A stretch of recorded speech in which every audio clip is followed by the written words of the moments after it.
Stannis of House Baratheon, Lord of Dragonstone, the King in Benharrats Sea, Azor Ahai Reborn, the one true King of Westeros. Stannis is a major character in the Song of Ice and Fire series, and his story is long. In the books, it hasn't even ended yet. I will be talking about the book version of Stannis. Spoilers are coming. Born in 264 AC, to Stephen Baratheon of Storm's End and Lady Cassana of Estermont, Stannis was the younger brother of Robert and the older brother of Renly. When he was 4 years old, his father took him and Robert to court. He was impressed with who he thought was King Aerys II. He believed that the king was noble, comparing him to the fierceness of a dragon. Years later, Stephen told Stannis that who he believed was King Aerys was actually his hand, Tywin Lannister. King Aerys was not present because of a cut he received from the Iron Throne earlier that day. When Stannis was a bit older, he found an injured goshawk, helping it recover and naming it Proudwing. Proudwing would never fly higher than the treetops and could never soar. Because of that, Robert started calling it Weakwing. Robert's own bird, a gerfalcon named Thunderclap, was an excellent creature, perfect in every way. Stannis' great-uncle, called Harbert, convinced Stannis to abandon the bird, telling Stannis he was making a fool of himself. As Stannis kept growing older, he never left the shadow of Robert. Everything that Stannis did, Robert had already done in a much better way. The Maester of Storm's End, Cresson, cared for Stannis more than he did for Robert or Renly, because he felt that Stannis received the least amount of love. Stannis was always joyless and an introvert. He was years more mature than his peers and spent time alone. Many years later, Stannis Baratheon's cousin, Rhaegar Targaryen, was in need of a bride. King Aerys II sent Stephen and Lady Cassana to Volantis on a quest to find Rhaegar a bride. In Volantis, Lord Stephen failed to find someone for Rhaegar, but he did come across a slave jester. This jester was incredibly witty, clever, and overall had an astonishing intelligence. Stephen bought the slave and wrote about him to Maester Cresson, speaking of a splendid fool who would delight Robert and might even teach Stannis how to laugh. On the day that Lord Stephen was supposed to arrive at Storm's End, Stannis, Robert, and Cresson were waiting on the walls to watch Lord Baratheon's ship, the Windproud, dock. As the Windproud pulled into Shipbreaker Bay, the waves threw it around, and it smashed into the jagged rocks poking through the sea. Lord Stephen Baratheon, Lady Cassana, and 100 other warriors and sailors were dragged beneath the waves, inside of Storm's End. Only the jester, later known as Patchface, survived, but when he was pulled from the sea, he had lost his mind and had become a true fool. It was said that the day the Windproud was swallowed by the sea was the day Stannis lost his faith in the Seven. When Robert Baratheon declared war on the Iron Throne, he returned to the Stormlands to call the banners. Stannis had to decide to join Robert Baratheon, who was his lord, or to remain loyal to Aerys, his king. Stannis remained loyal to his house and his lord. He held Storm's End in the name of a treasonous lord against his own king. After the Battle of Summerhall, Robert traveled to Storm's End with many captured prisoners, whom he later befriended. Stannis told him that they had wanted to bring Robert before Aerys to be burned, and that prison was the only place they belonged at.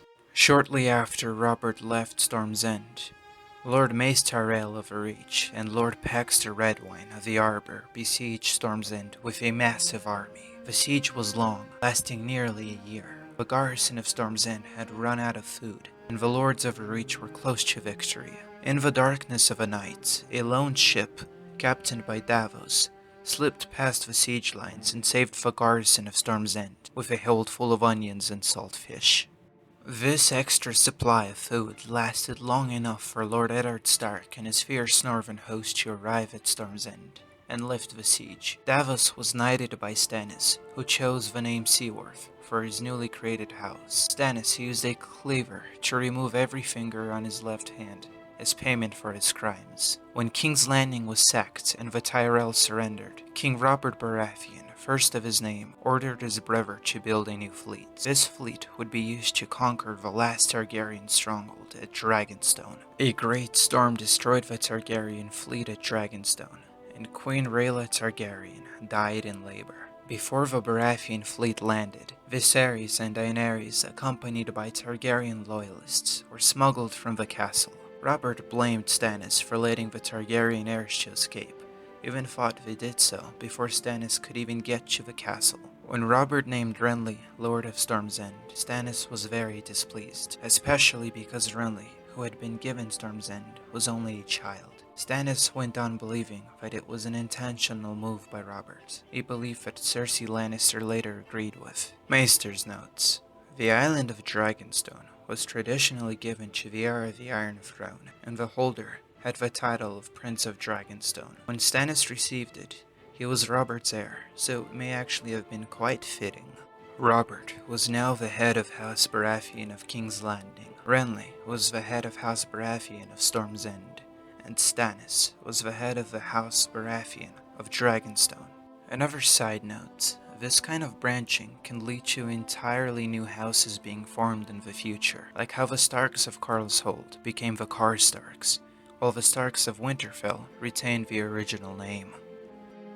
Robert appointed Stannis to the small council as Master of Ships. Stannis was then wed to Cersei Florence.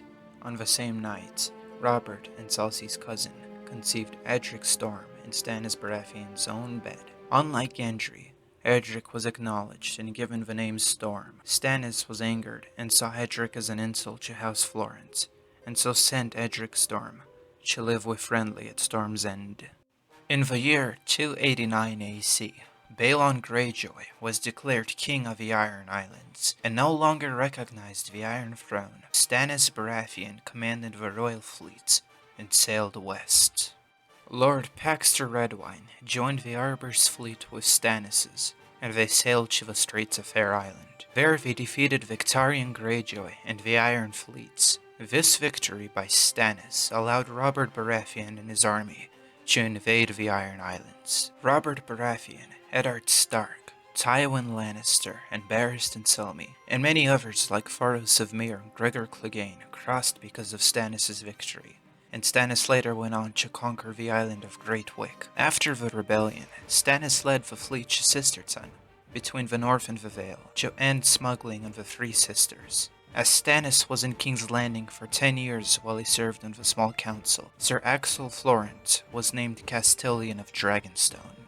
Stannis Baratheon has always thought that Robert never acknowledged him. When Stannis held Storm's End for a year, nearly until he died, Robert thanked Eddard instead of Stannis. When Stannis captured Dragonstone, Robert did not congratulate him, but instead was angered that the Targaryen heirs escaped. While Robert would drink, hunt, and spend time in brothels, Stannis and Jon Arryn would rule the Seven Kingdoms, and Robert never thanked Stannis for it. And when Jon Arryn died, Robert did not even attempt to turn to Stannis, but instead called on Eddard Stark to be his hand. By rights, Storm's End was rightfully Stannis's, yet Robert gave it to Renly. It was clear that Stannis was not fond of Robert, and yet he served him loyally anyways. Stannis was convinced that Robert's children were not legitimate, but did not trust that Robert would believe him, and so he told his beliefs to Jon Arryn. The both of them investigated these claims, gaining a lot of proof. Unfortunately, Jon Arryn died. Stannis was certain that Cersei killed Jon, and figured he would be next. As Robert left King's Landing for Winterfell, Stannis sailed to Dragonstone away from Cersei. At Dragonstone, Maester Crescent was old, and so Stannis sent for a new Maester, who arrived just before Stannis halted all ships to and from the castle. Robert Arryn, Robin Arryn on the show, was meant to live on Dragonstone with Stannis, but Jon Arryn died before he could make those orders. At this point, we're a bit past the start of a Game of Thrones. With Dragonstone now sealed off, Stannis gathered his bannermen and most of the royal fleet. Stannis' departure from King's Landing led the new Hand of the King, Eddard Stark, to believe that it had something to do with whatever Jon Arryn had discovered. Eddard had Grand Maester Pycelle send a raven to Dragonstone, requesting Stannis to return to King's Landing. When Eddard learned that Jon Arryn and Stannis Baratheon had visited a brothel, he was certain something was definitely not right. Stannis would never have gone to a brothel, having years earlier tried to get Robert to outlaw them. Eddard, close to the truth, had planned to have Stannis be named king on the Iron Throne.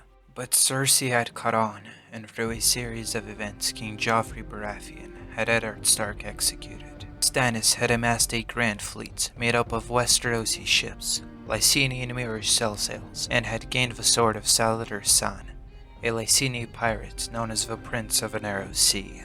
But even with all that he had gathered, he did not have enough men to storm King's Landing. He would not look to the Stormlands for more men, as Renly Baratheon had declared himself king and taken most of the Stormlanders west to join the banners with the Tyrells, who had declared for Renly. Maester Crescent told Stannis that he should treat with the king in the north, Robb Stark, but Stannis' wife Cersei told him that he did not need to treat for what was his by rights. Cersei was being influenced greatly by a Red Priestess of the Lord of Light, Melisandre. The day Raven's dark wings brought dark words of Eddard Stark's execution, Daenerys Targaryen's Khalasar knelt at Khal Drogo's funeral pyre. Melisandre saw this as a sign for Stannis to attack, telling him that the Reachmen and the Stormlanders would flock to his banners. Cersei told Stannis that Melisandre had seen Renly's death in the flames, and that Stannis should give himself to the Lord of Lights. Stannis formally renounced the faith of the Seven, and had the weirwood statues of the Seven burned. Melisandre named Stannis as Azor Ahai Reborn, a champion of R'hllor.